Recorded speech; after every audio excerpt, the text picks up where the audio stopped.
Okay, so meron tayong bagong topic ngayon. Yung bagong topic natin, kailangan sa next topic. So, ang pangalan ng topic natin ngayon is chain rule. Yan. So, yung chain rule, ang form niya, dy over dx equals dy over du times du over dx. Yan. Sir, parang magulo sir yan eh. Yung chain rule, ginagamit yan kapag mayroon tayong function sa loob pa na isang function or composition of function. So, ito muna yung long method. Mamaya, turo ko mamaya yung short method or yung para hindi na kayo mag-let you, mag-assume, blah. Example tayo. Example number 1. Y equals 3x squared minus 5x plus 2 raised to 6. Yan. So, meron tayong function sa loob ng function. Sure, paano nangyari yun? Yung log kasi polynomial, diba? Tapos naka-raise to 6. Yan. So, paano i-differentiate yan? Sir, pwede ba namin i-expand to tapos saka i-derivative? Pwede rin naman, kaso kulang tong word natin. Sobrang haba nun. So, ginagawa dyan, first step. Yung inner function, ang gagawin natin yan, i-break up yung function. Yung break up, yan. So, yung first step, let u, kasi yun ang ginamit dito, let u, yung inner function, 3x squared minus 5x plus 2. Yan. Mag-assume tayo na ito, u, kahit hindi ako siya meron. Tapos, so the step dyan, yung nilet u natin, ito, i-change natin, i-rewrite natin, so magiging, ito lalagay sa kabila, magiging y equals, ito, in-assume natin na u, so magiging u raised to 6. Yan.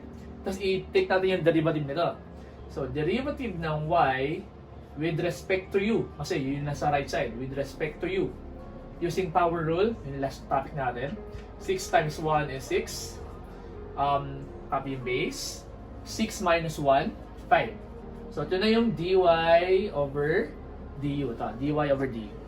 Sir, paano yung d over dx? So, ito yun, yung nilat natin na u, ito, i-differentiate natin using, yan, ito, ano naman, with respect to x. Kailangan may respeto lagi kay x. Kasi x yun sa right side. So, derivative ng u over derivative ng x with respect to x. Derivative nito, 6x. Derivative nito, negative 5. Derivative ng constant, syempre 0. Yan. So, meron na tayong dy over du, meron tayong d over dx. Yan. So, substitute natin sa formula. So, magiging dy over dx equals dy over du times du over dx. Yan, substitute natin. So, dy over dx, derivative ng function natin, yung whole function natin. So, dy over du, so 6 u raised to 5, ito yun, times du over dx, ito, du over dx, times 6x minus 5. Yan. Lagyan ko parenthesis na lang para mas okay tingnan. Yan. Tapos, di ba, kailangan isang variable lang yan. Eh, nag-assume tayo na yung u natin, ito. So, i-rewrite natin ulit. So, dy over dx equals 6. Yung u natin, ito. Times 3x squared minus 5x plus 2. Raised to 5. Di ba ito yan? 6u raised to 5. 6u raised to 5. Yan. Mas copy natin yung ano pa. Isa pang factor niya, diba? 6x minus 5. Yan. Simplify natin. Dito na sa taas. Diyan lang. dy over dx. Yan. Sir, pwede ba namin i-multiply yung 6 dito sa loob ng parenthesis? Pwede ba? Siyempre hindi. Kasi may exponent na 5. So, kailangan nyo mo nang expand yan bago nyo i-multiply ganun. Tsaka wala rin ang factor yung loob. So, mangyayari dyan, ang pwede nyo lang i-multiply, ito, since wala naman exponent sa labas, saka ito. So, copyin ko muna ito, yung hindi nyo i-multiply. So, mangyayari, 3x squared minus 5x, nakalitan 2. 3x squared minus 5x plus 2 times, so baba na lang, hindi na kasha, times, itong 6, i-multiply natin dito.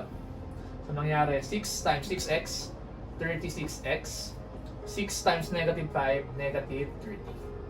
Yan na yung final answer. Oh wait, ito nga pala. Ayan. Raise to 5, raise to 5. Yan. Kung may tanong, i-back na ulit. So, minultiply ito, dito. Ito, kinapi. Yan.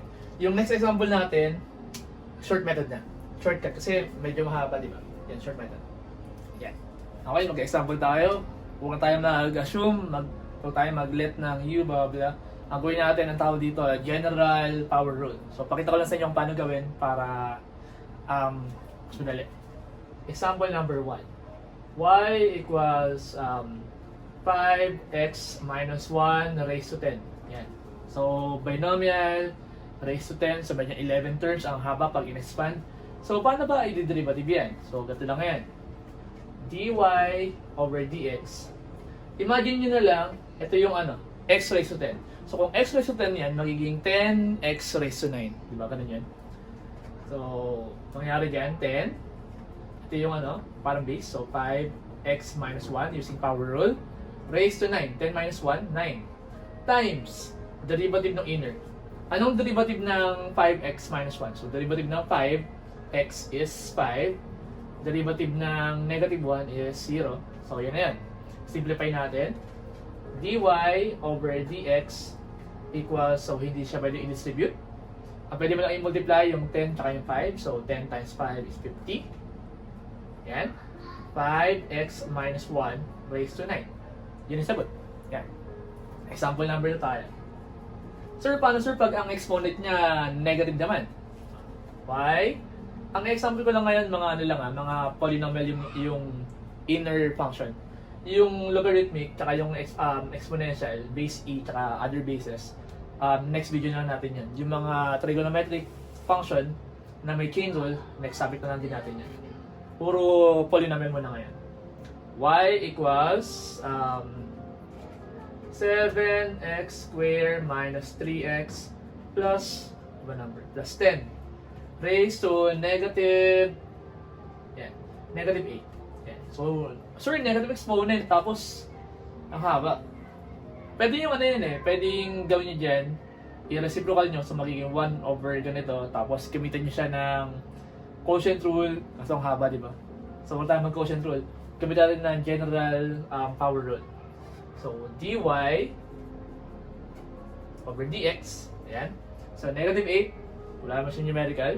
So, negative 8, open yung base, ayan, plus 10.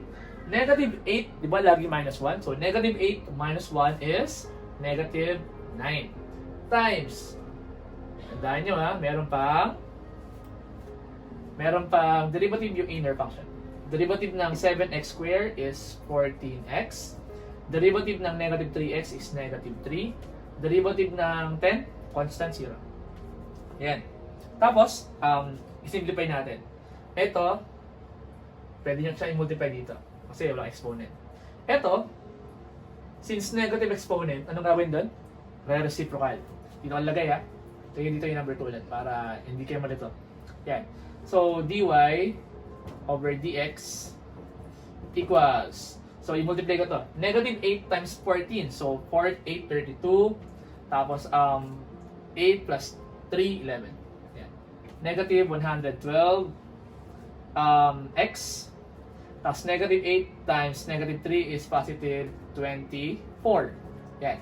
Ito, dahil may negative exponent, i-reciprocal natin. So, magiging 7x squared minus 3x plus 10 raised to positive 9. Yan. Yun na yung answer. Yan. Next, number 3. Sir, paano pag ang given natin radical naman? Y equals fifth root ng 2x minus, laki natin, 2x cubed minus 4x squared. Yan. So, first step, i-write nyo muna sa exponential. So, y equals 2x cubed minus 4x squared raised to 1 over 5. Sir, bakit 1 over 5? Ito, taken as 1. Parang 1 ulit yan. 1 over 5. Exponent over yung index. Yan. Pwede rin naman isa-isa nyo. Kaso, magulo yan. Yan. So, ang gagawin dyan, y derivative natin, dy over dx. Ayan. So, magiging 1/5 times 1 is 1/5. Tapos, copy niyo yung base. 2x cubed minus 4x squared. Tapos, di ba minus 1? So, 1/5 minus 1. So, yung shortcut natin, para sa bilis. 1 minus 5. So, 1 minus 5. Negative 4 over yung same denominator, 5. Times, yung derivative pa ng inner. So, derivative ng 2x cubed is 6x squared. Kasi, minus 1. Derivative ng second term. Negative 8x. Yan. Tapos, paano yan? Di ba ito, numerator? Ito, numerator din to. So, yan. Ito, kailangan nyo itong i-reciprocal kasi negative. I-simplify ko ha. dy over dx equals 1 times 6x squared minus 8x is same din, 6x squared minus 8x over ito, denominator 5 times ito, dahil negative, i-reciprocal, ilalagay sa denominator, magiging 2x cubed minus 4x squared raised to 4 over 5. Yan eh. Yan. May nag-request nga pala sa akin, gusto niya na every time na may lecture, may parang example, may pwede sagutin. So, buburahin ko to, ipa-plus ko yung tanong, tapos post nyo, tapos copy nyo yung tanong, tapos sagutin natin parehas, tapos check natin kung tama yung answer natin parehas. Yun. Okay, game. Mag-post ako ng tanong, tapos post nyo, copy nyo yung tanong, tapos solve nyo, tapos di natin kapares yung answer natin. Kung pares yung answer natin, syempre, nagets mo. Number 1. Copy ko muna yung tanong para meron din akong space para mag-solve. So, y equals 3x raised to 5 minus 5 cube. Yan. So, 3x raised to 5 minus 5 cube. Yan. So, post mo, tapos answeran. Yan. So, sir, paano yan? Ito yan. Y prime, or derivative ng y, equals 3x raised to 5 minus 5, 3 minus 1, 2. Derivative ng inner. Derivative ng 3x raised to 5, so magiging 15. X raised to 4, yung negative 5, 0 yun. Yan. Simplify natin. Y prime equals 3 times 15, 45 x raised to 4 times 3x raised to 5 minus 5 squared. Yan. Yan yung answer. Kung tama yung answer nyo, sabihin, nag-guess nyo yung topic kanina. Yung pangalawang number, yan. Copy nyo muna, tapos after nyo copyhin. After nyo copyhin, sagutan nyo. Tapos, after nyo sagutan, play nyo ulit para makita nyo kung tama yung answer natin. So, ang given, copyin ko muna yung given, 3x plus 2 squared. Yan. So, yan. So, natin. Y prime equals 2 times 1 is 2. 3x plus 2. Sir, kasi may 1 yan, di ba? Yan. 2 minus 1, 1. Tapos, isimplify natin. Yan pala, kulang ka pala. Huwag nyo kalimutan. Yan. Derivative ng inner times derivative ng 3x, 3. Derivative ng 2, 0. Yan. Pag nakalimutan nyo yun, mali na agad. So, simplify natin. 2 times 3. 6 times 3x plus 2. Yan.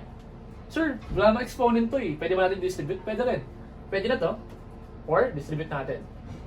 6 times 3x, 18x. 6 times 2, 12. So, yan. Press tama yan. Yan. Kung tama kayo, okay, very good. Number 3.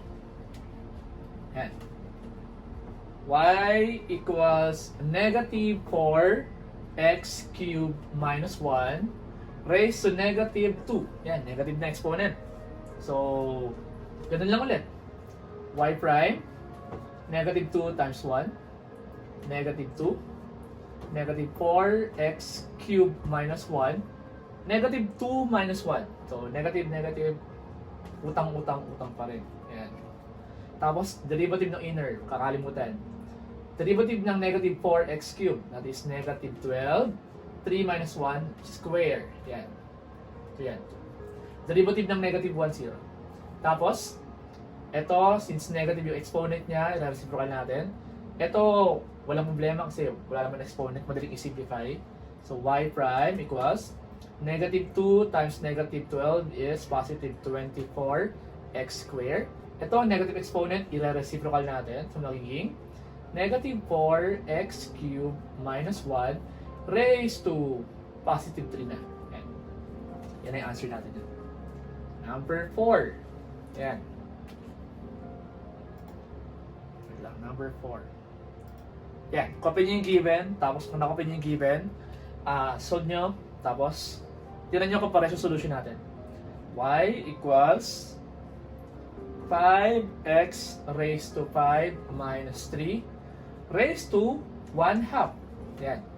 So, pwede siya naka-radical. Pwede siyang rational exponent. Yan, 1 half. So, ganun pa rin. Y prime equals, multiply doon, 1 half 5x raised to 5 minus 3. 1 minus 2. Kasi 1 half minus 1, diba? So, 1 half minus 1 or 1 minus 2 is negative 1 over the same denominator times derivative ng inner. Kasi merong inner, diba? Derivative ng 5x raised to 5 is 25x raised to 4. Derivative ng negative 3, 0. Yan. So, ito, numerator. Ito, negative exponent kailangan ibaba. So, y prime. So, 1 times ito, 25x raised to 4 pa rin. Ito, denominator yan, di ba? Since negative ang exponent nito, kailangan na reciprocal, so lagay sa denominator magiging 5x raised to 5 minus 3 raised to 1 half. Yan. So, yung next topic natin, next example natin, i-mental natin. Pwede i-mental yan. Yan. Ano lang, practice lang. Yan. Next. Okay. So, mag-example tayo ulit. Yan. Yan. Number 5. Copy nyo muna yung given. Kung nakopy nyo na yung given, answeran nyo. Post nyo muna siyempre. Para din nyo matay yung solution. Tapos, play nyo ulit pag meron na yung answer. Tapos, check nyo kung tama.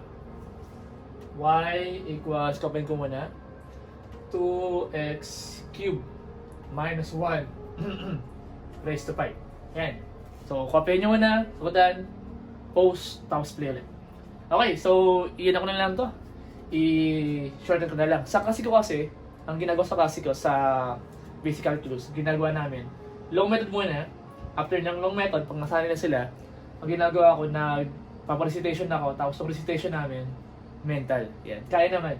So, yan. Answer natin. So, paano kaya yan yung mental? So, magiging 5. Tapos ito, yung base raised to 4. Tapos derivative nun. Ano ba ang derivative nito? Ang derivative ng inner, 6x squared. So, 6 times 5, 30. X squared. Diba yun yan? Times, itong base, 2x cubed minus 1. Diba, minus ano yun? Magiging 5 minus 1, magiging 4. Yan na yung final answer. Kung tama yung answer natin, yun, sabihin, nakuha natin yung shortcut. Kung hindi nyo pa kaya yung shortcut, i-long method nyo muna. Yan. Yan. Okay, number 6. Copy nyo muna ulit. Ayan, copy nyo muna yung given.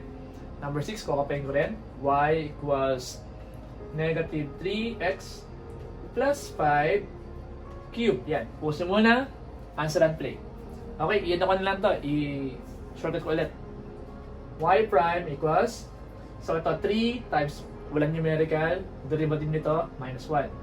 So 3, ang derivative ng negative 3x plus 5 is negative 3. So 3 times negative 3, negative 9. Yan. Tapos, ito siyempre 0 derivative niyan. Wala na siyang x. Tapos ito, yung base, negative 3x plus 5, 3 minus 1, square. Check nyo kung tamang answer natin. Yan. Tadaan! Para siyang answer. Number 7. Yan. Y equals negative 3x cubed minus 5 raised to 4. Yan. Copy niyo yung given. Post. Answer it. Shorten ko na lang ulit. Y prime. So, 4 times yung numerical. Since wala numerical sa labas, 4 lang yan. Times ito. So, ang derivative nito, negative 9x squared. Ito 0. So, negative 9x squared times 4 is negative 9 times 4, negative 36. X squared times, copy niyo yung base. Tapos, 4 minus 1, 3. Yan. Tadaan! Yan yung answer. Sir, baka sir, laking ganun. 4 times 1, di ba? Paano sir pag meron na number sa labas? Example tayo na may number sa labas. Lagi yung asterisk kasi yung pinapost ko galing sa isang up. Yun. Example, y equals 2 3x raised to 5 minus 1 raised to 7. Yan, 7 na lang. So, y equals y prime. Derivative niyan. So, yung long method muna. So, 7 times 2, 14. 3x raised to 5 minus 1. 7 minus 1, 6. Times derivative ng inner. So, derivative ng inner, 5 times 3, 15. 5 minus 1, 4. Derivative ng negative 1, 0. Yan. Tapos, y prime equals 14 times 15. Ay, naku, hirap nun. 14, 15. Yan. So, 20. Yan. 5, 9, 11. 210. Yan. Tama ba? Tama yan. 210. 210 x raised to 4 times 3x raised to 5 minus 1 raised to 6. Yan lang naman pag may number sa labas. Yan yun. Yan. Next number, number 8. Last number. Yan. Number 8. This is 7. 8. Y equals 3x raised to 5 minus 2 raised to 1 over 5. Yan. 1/5. Pwede siyang fifth root ng given. Ayan, rational lang ang exponent niya. So, yan na yan. So, y prime, derivative niyan. So, 1/5 times ito. 1 over 5. Numerator, denominator.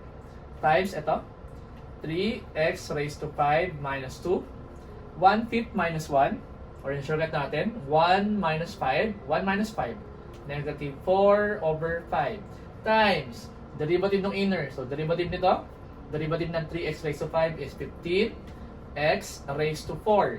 Derivative ng negative 2 is 0. Yan. Tapos ito, since negative exponent, so re-reciprocal natin. So y prime equals, ito muna, numerator. 1 times 15x raised to 4 is 15x raised to 4. Ito, denominator. Ito, i-re-reciprocal, pupunta sa denominator. So magiging 5 times 3x raised to 5 minus 2 raised to positive 4 over 5. Yan, yan na yung answer natin. Kailangan positive exponent kasi bawal negative. Yan. Tuturuan ko kayo paano yung shortcut sa multiplication. Pwede rin ganito yan eh. 14 times 15. So, 14, 4 times 5, 20. Tapos, 14 plus 5, 19. 20, 21. Yan. Pwede lang yan sa 11 to 20. 11 to 19 actually. Okay. So, ito na yung final answer natin sa number 8. Kung may question, comment lang kayo. So, pa-subscribe. Next topic natin, logarithmic and exponential. Meron yung shortcut. Titinan mo lang, may answer na agad. Yan. Thank you. Shoutout nga pala sa mga estudyante ko sa mga nagturo. MSA, CSB, De La Salle College of St. Benilde, Lyceum of the Philippines, Manila, Arroyo, naturo rin ako sa Rojas, MTAP, MSA, Maria Montessori, saan pa naturo? Titana, yun. Sa mga estudyante ko, kumusta? Bye-bye. Mag-aral lang maigi.